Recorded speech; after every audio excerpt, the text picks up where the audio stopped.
Buenas tardes, muchas gracias por su sintonía.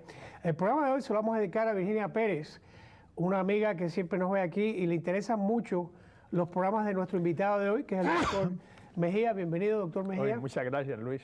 Doctor, cuando usted y yo tratamos de ver de qué vamos a hacer el programa, siempre buscamos temas que estén ardientes o estén en el del momento. Y esta semana falleció este actor que se había ganado un Oscar, un tremendo actor de apellido Hoffman, y se ha notado que muchos actores y muchas actrices se suicidan, y esto no sabemos si es suicidio, pero lo que sí es verdad es que en estos momentos existe una droga que es una combinación de heroína y heroína fabricada, ¿no? Esta sintética, sí, que dice que tiene el poder de más de 50 veces lo que es heroína. Este pobre muchacho que estaba adicto, decía que iba y regresaba a los centros de adicción, tenía esa mezcla, y en el noreste de este país creo que ya ha habido más de 30 muertes en lo que va de año, y tengo entendido que aquí en el sur de la Florida, aunque no tiene tanta publicidad, ya han muerto 7. Así que el tema de hoy es, quizás, y usted me lo va a explicar mejor, es, ¿queremos matarnos nosotros mismos? Porque tenemos la responsabilidad. Este muchacho yo no creo que se quiso suicidar, pero cuando uno se mete eso en su cuerpo, ¿no está suicidándose? Obviamente, Luis, que está poniendo la vida en peligro. Primero que todo, las drogas siempre han existido, siempre van a existir. La humanidad siempre las ha usado para fines médicos y para escapar de la realidad, desafortunadamente, que es lo que hacen todos los adictos. Una persona que tiene problemas con alcohol o con drogas utiliza las drogas para no tener que estar en contacto consigo mismo, para no tener que verse, para no tener que tomar responsabilidad consigo mismo.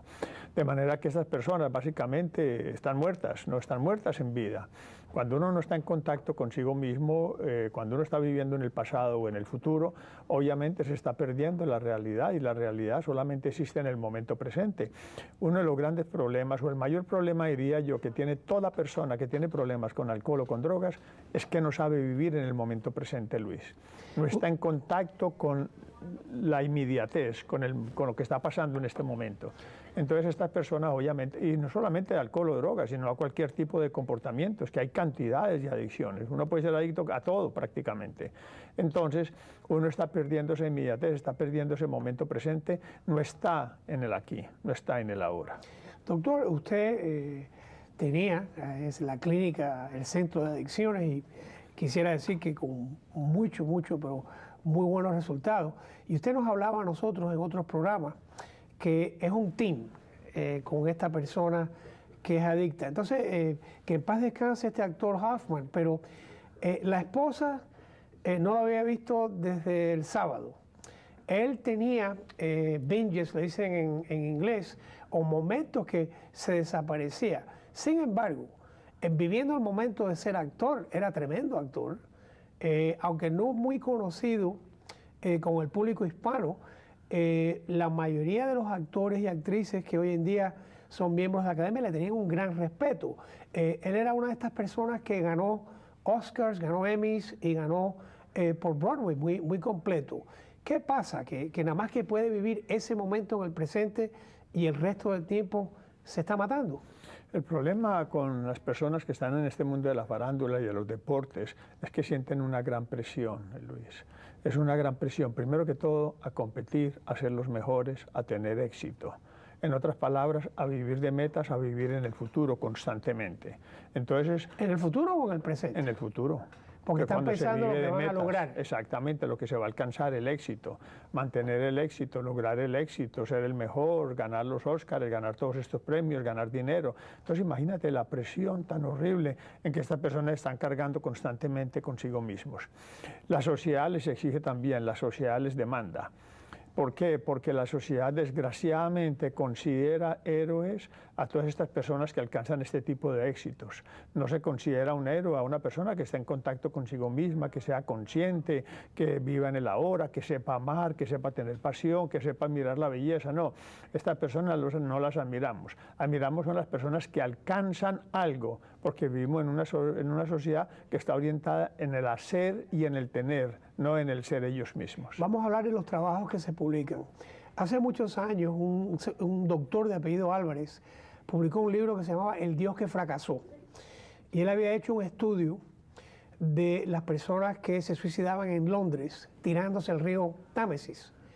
Y decía que, el estudio encontró que las personas que se suicidaban porque tenían grandes cantidades de deuda iban directamente para abajo y que no peleaban la muerte y que más o menos ya querían morir. Sin embargo, las personas que se tiraban al río por cuestiones amorosas, decía el estudio, se les veía que hasta el último momento las uñas de las manos estaban tratando de salvarse. La persona que está enamorada está viviendo cuando va a suicidarse en el futuro, en el pasado o en el presente que no es real. Y la persona que se está suicidando porque tiene deuda está viviendo porque no tiene futuro y no puede con el presente, ¿no? ¿Cómo cuajamos eso? El estudio es viejo, porque usted de los años 70 o 80, pero quizás sea indicativo o no es indicativo de la vida que tenemos hoy. Bueno, tiene sentido el estudio, primero que todo, porque cuando uno depende de factores económicos para uno poder sentirse bien y uno pierde todo lo que tiene y volver a recuperarlo es casi imposible. En el mundo en que vivimos, obviamente. Y eso incluye personas. Familia también, ¿eh? Porque hace poquito, que en paz descanse, un colega nuestro se suicidó y dejó una nota que no se ha hablado de ella, pero cuando la policía dijo que era suicidio, se había separado a la señora, se habían llevado a los niños.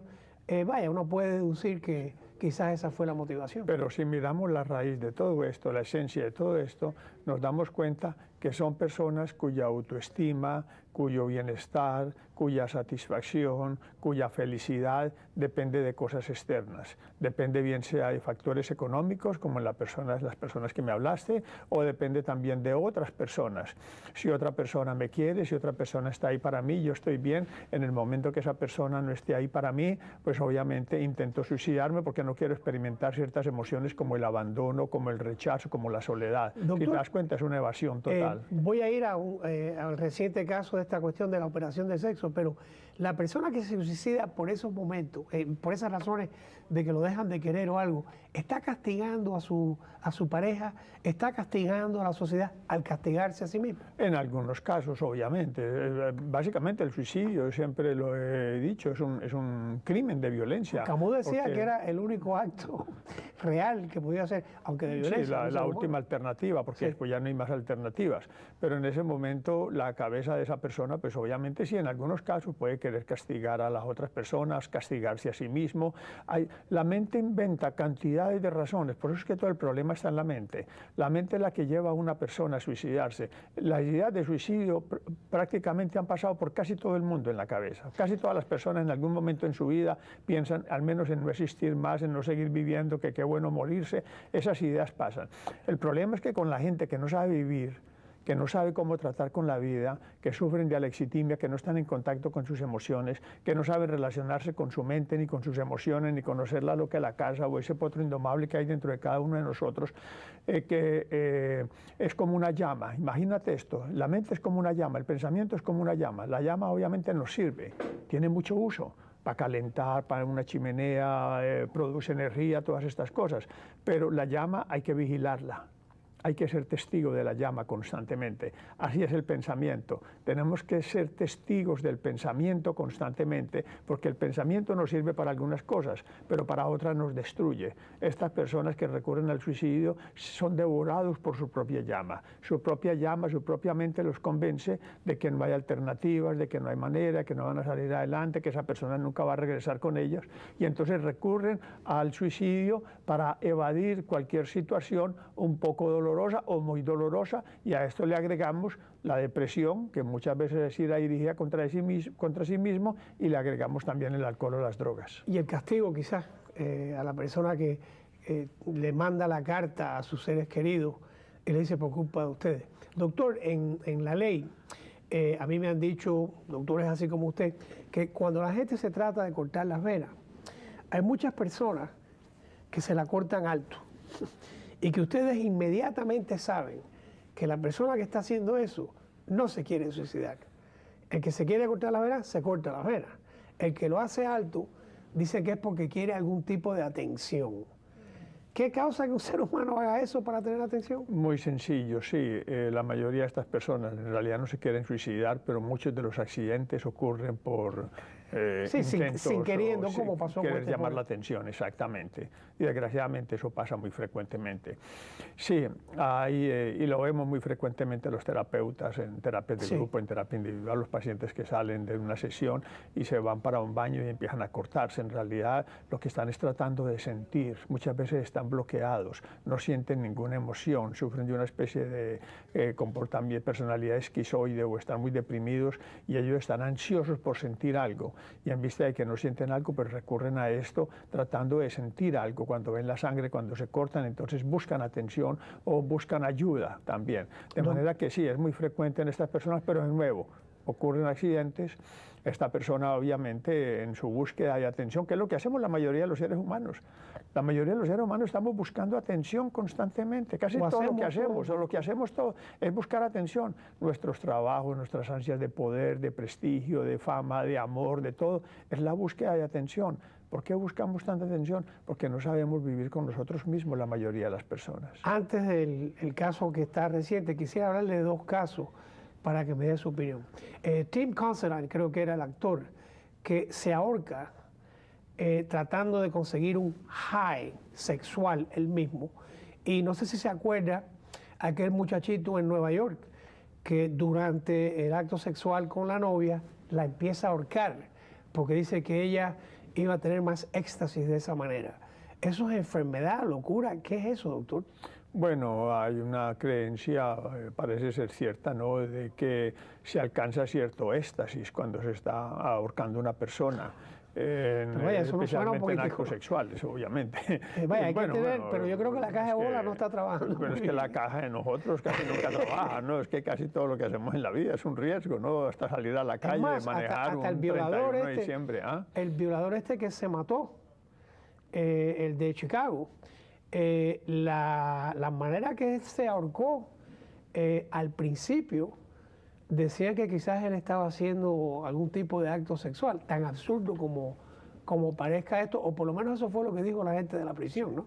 El problema es este, ¿no? Y es que, ¿por qué tenemos que recurrir a este tipo de comportamientos? ¿Qué es lo que nos lleva a recurrir a este tipo de comportamientos? Doctor, hay poesías que dicen, yo me muero si no estoy contigo. Así es. No aprendí a vivir hasta que te conocí. De Manzanero. No, y hay una famosa poesía, yo recuerdo, la leí yo cuando yo estaba jovencitico, ¿no?, que decía que quisiera tenerte entre mis brazos y besarte como nunca hombre alguno te ha besado, después rodear tu cuello con un cordón de seda y apretar bien el nudo para que nadie jamás pueda poner los labios donde los puse yo. Este es un ejemplo de posesividad, pero fíjense obviamente. Cómo nos acordamos, porque ahora hablo de esa canción de los Beatles que se llama Run for Your Life. John Lennon dice, prefiero verte muerta antes de que estés en las manos de otro Exactamente. tipo. Y eso nos gustaba.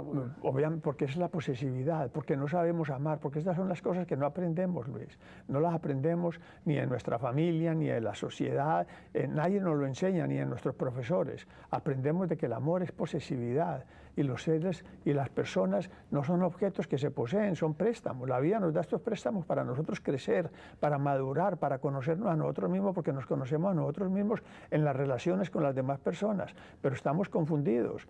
El amor, de nuevo, no tenemos ni idea de lo que es el amor. El amor, primero que todo, solamente existe en el momento presente.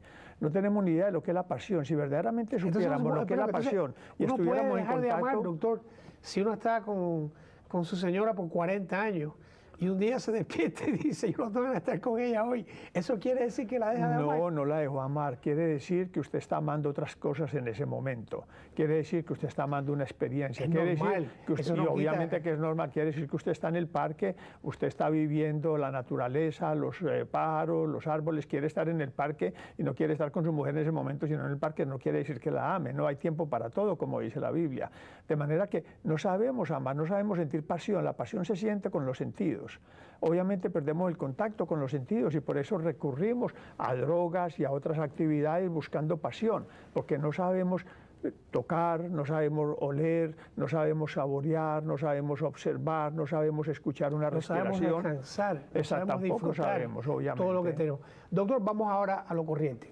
Está este muchacho que en el año 76 se tiene una relación con un hombre donde le proporcionan hormonas, se casa y entonces tiene un hijo y llega a la casa la mujer un día, lo encuentra el vestido de mujer, dice él que le tira agua caliente y entonces coge un hacha y la va a matar. Cuando no la puede matar de esa manera, coge un cordón como de guitarra, de cuerda y la ahorca, se monta en el carro, la lleva a un shopping center, deja el carro ahí, el taxista que lo recogió se acuerda, llega a la casa, reporta que la mujer está muerta, perdón, reporta que no está la mujer, se va, porque esto es en Boston, a Nueva York, lo cogen borracho y dice, ¿cómo te sentirías tú si tú acababas de matar a tu mujer? Y de pronto, del año 92 hasta el presente, tiene una lucha sistemática en el Buró de Prisiones para que le den tratamiento por un desorden que dice que es transgender disorder, que creo que la mejor manera que lo puedo explicar es que es un hombre viviendo en el cuerpo de una mujer o una mujer viviendo en el cuerpo de un hombre, encuentra un médico, logra que le den tratamiento, después logra que le den hormonas, después logra que le quiten la barba y entonces de pronto pone un pleito, por cierto, ha puesto 8 pleitos y los gana todos, decide que el hospital, perdón, que el estado de Massachusetts tiene que pagarle su operación de cambio de sexo. Con esto que está en el plato, la gente de la prisión dice, no, esto no se puede hacer porque entonces ¿cómo lo calificamos? Y buscan otras excusas, otras respuestas. Y por primera vez en la historia de este país, una corte falla 2-1 y el que falló en contra dijo que era un tratamiento que no era necesario y era imprudente. Pero deciden que hay que operar a esta persona. 2 datos más. La familia de la víctima, la familia de la muerte dice que es injusto que uno le paguen por matar gente. Y la segunda es, no hay médico en Massachusetts que quiera hacer la operación. ¿Dónde estamos, doctor? Esto es un caso bastante complejo por lo que me estás diciendo. Sí. Primero que todo, ¿dónde está la responsabilidad y la conciencia de la persona? No la hay, obviamente. Ni siquiera hasta cierto punto en las leyes, porque estamos enfocados en cosas externas, tratando de cambiar cosas externas. Bueno, es interesante. Un médico, y estos son ustedes, le ha dado un diagnóstico que eso es una enfermedad y le ha dicho, por cierto, volviendo al suicidio, la razón por la cual el médico, además de darle el diagnóstico, dice que hay que darle la operación, es porque el hombre amenaza que si no le hacen esa operación, se va a suicidar. Eso es malingering, eso es un cuento que está haciendo el tipo. No lo sabemos, puede ser. Hay que esperar a que se mate. A lo mejor no, exactamente. Entonces, primero que todo estamos enfocados en cosas externas. ¿Dónde está la responsabilidad de la persona que asesina a alguien, que mata a alguien? Eso es lo que hay que mirar verdaderamente, no lo demás. Lo demás son deseos, obviamente, también de su propia mente, que soy mujer, que soy hombre, que esto, que se me dan esto, que se me dan aquello, tal y tal cosa. Quiere atención. Obviamente, sí. Segundo, la persona, obviamente, los familiares de las víctimas, ¿no? Hay que trabajar muchas veces en el perdón, en el resentimiento, y hay que dejar ir las cosas, porque si uno sigue ahí, sigue perdiendo el tiempo. Bueno, ¿tú sabes qué pasa? La herida. En Colombia decían, tenían un dicho, ¿no? ¿Para qué seguirle dando palo al nido cuando el conejo se ha ido, ¿no? De manera que ahí no se antiguamente utilizaban. Acuérdese que una cosa que pasó en el año 90, ahora 30 años después... Es una memoria. Vuelve, pero es que vuelve Es un recuerdo.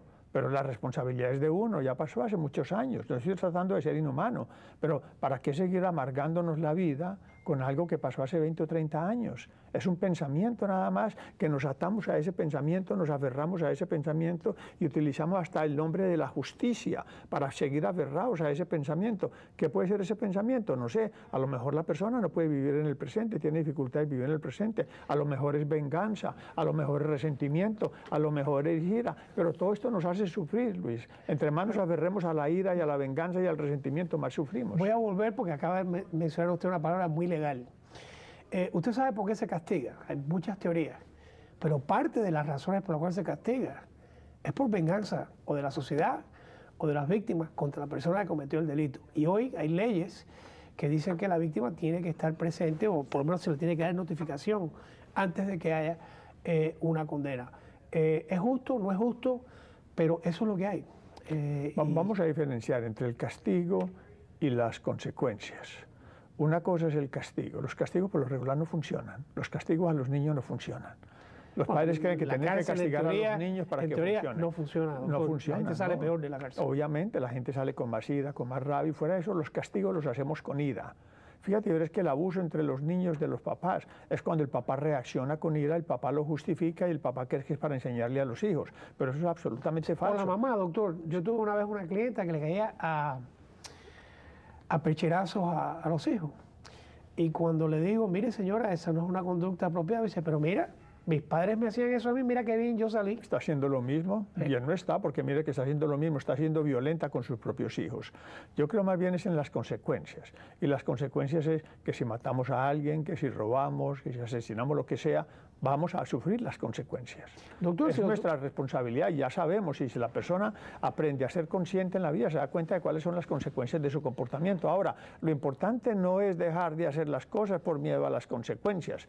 Eso es lo que hacemos por lo regular, no hacemos algo por miedo a las consecuencias, eso es una reacción, eso es un pensamiento. Lo importante es poder verdaderamente nosotros crecer y darnos cuenta y ponernos en contacto con nosotros y tomar conciencia de que si matamos a alguien, estamos acabando con la vida de otra persona y con la vida nuestra. O sea, verdaderamente no estamos amando, verdaderamente no tenemos compasión, verdaderamente no tenemos, no somos benevolentes con las demás personas cuando estamos haciendo eso. Es muy interesante lo que dice usted, doctor, y ustedes han creado el término psicópata también. Pero usted sabe que mucha gente en el público dice que el problema que tiene nuestro sistema penal somos usted y yo, que no creemos que la persona se le debe dar un castigo que demuestre la retribución que la sociedad da en contra de esa. Cuando a mí me dicen eso, yo siempre digo, bueno, es que usted nunca ha tenido un familiar que lo han acusado. Cuando uno conoce el reo, cuando uno conoce el caso, a veces no, muchas veces uno se da cuenta que es que no hay castigo que proteja a la sociedad de la manera que uno quisiera. ¿Cuál es el texto de ustedes? Son las consecuencias. Para explicarte esto bien, fíjate, verás. Sí, las consecuencias las tiene que sufrir una persona, de nuevo. Usted cometió un crimen, tiene que sufrir las consecuencias, tiene que ir a cárcel o lo que sea, ¿no? Pasa lo mismo que con los problemas y los retos. Cuando hay un problema, nos enfrascamos en el problema y sufrimos y le damos vuelta al problema y rumiamos acerca del problema y todas estas cosas. Pero si cogemos un problema y lo convertimos en un reto, el problema dejó de ser problema porque se convirtió en un reto que vamos a resolver. Lo mismo pasa con las consecuencias. El castigo es darle a otra persona y darle, la persona no va a cambiar. Pero cuando hay consecuencias, pone a la persona a pensar, pone a la persona a darse cuenta, pone a la persona a tomar responsabilidad por sí misma. Se nos está acabando el tiempo, pero mire, doctor, mucha gente buena en muchas sociedades han tratado de castigar.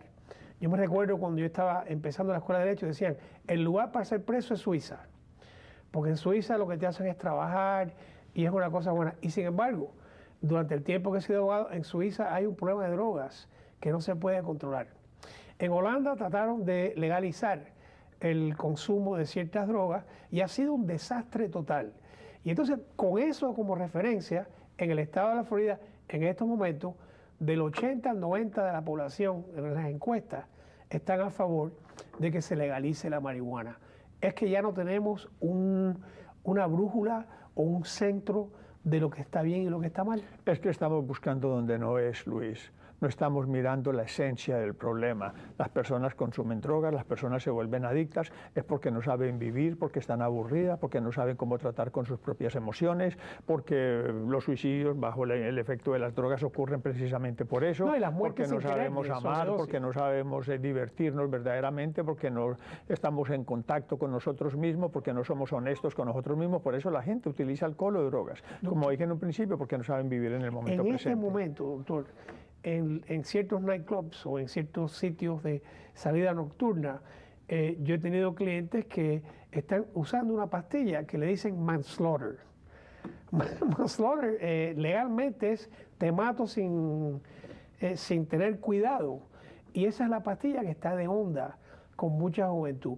En otro sitio que fui a un programa el otro día, me dieron el dato que aquí en el sur de la Florida la marihuana sigue siendo la droga de preferencia, pero ha habido muertes con esto, donde murió este muchacho Seymour, con esa mezcla de heroína. La pregunta es injusta para usted, pero ¿se debe legalizar para que sea el gobierno que lo atienda a uno? La legalización no va a resolver nada. Lo que se debe de hacer es enseñarle a los niños a vivir la vida conscientemente. Pero siguen las drogas, doctor. Las drogas van a existir, van a existir. Algunas crecen hasta de forma natural, ¿no? En los campos, en las montañas, Sí. lo que sea. Las drogas no van a dejar de existir. ¿Por qué? Porque es la misma avaricia, es la misma codicia del hombre que no aprendió lo que lo lleva a producir drogas, lo que lo lleva a ganar dinero, lo que lo lleva a aprovecharse de las demás personas, obviamente de la adicción de los demás, para poder conseguir más, para poder alcanzar más. De manera que todo esto es una combinación total, pero la solución es o no la queremos ver, o no tenemos la capacidad de verla, o lo que sea, es empezar desde abajo, empezar con los niños y empezar también con los adultos a vivir la vida más conscientemente. Nos queda poco tiempo y quería decirle, doctor, que en ese país que esté, o ese pueblecito que tenemos otro místico, usted ahora en estos momentos va a estar en cargo de las leyes penales, y entonces le digo que en el libro El Dios que murió, la pena en Inglaterra, cuando uno fracasaba suicidándose, era la pena de muerte. ¿Eso sería así en ese pueblo mítico que tenemos nosotros? No, y la iglesia también, las personas que se suicidaban pues iban al limbo según se entendía, ¿no? Y sí, muchas la vida veces no podían ser enterrados en cementerios, ¿no? De manera que sí, en realidad, no, ¿por qué? Porque no comprendemos, porque no entendemos. Hasta que no nos comprendamos a nosotros mismos no vamos a entender qué hay en la cabeza de otra persona que se quiere suicidar. Esta persona que cualquier problemita lo ve como una crisis, lo dramatiza, se convierte en el final de su vida. Los adolescentes, que hay cantidades de situaciones por las que pasa un adolescente que los papás no comprenden, en las relaciones íntimas, en el ser independientes, en los problemas que tienen en socializarse, en comunicarse, en todas estas cosas. Los adolescentes pasan por cantidades de problemas que los papás no entienden porque los papás quieren que sean como adultos o que sean como niños, pero tampoco se los permiten. Y estos adolescentes sufren muchísimo. ¿Por qué? Porque nunca aprendieron tampoco a vivir la vida conscientemente. Doctor, nos queda un minuto y le voy a hacer una pregunta dura al final. Quiero dar las gracias a Al, a Ricardo, a Mike, a Marco, a Kerry, a Alexi, a John, a Susan, a todo el grupo aquí que me ayuda con el programa, incluyendo a mi hija. Y ahora viene la pregunta de los 64,000 pesos. No, ya debe ser de más. ¿Se legaliza el uso de la droga o no? Se legalice o no se legalice, va a resolver el problema. No va a resolver. No va a resolver el problema, obviamente.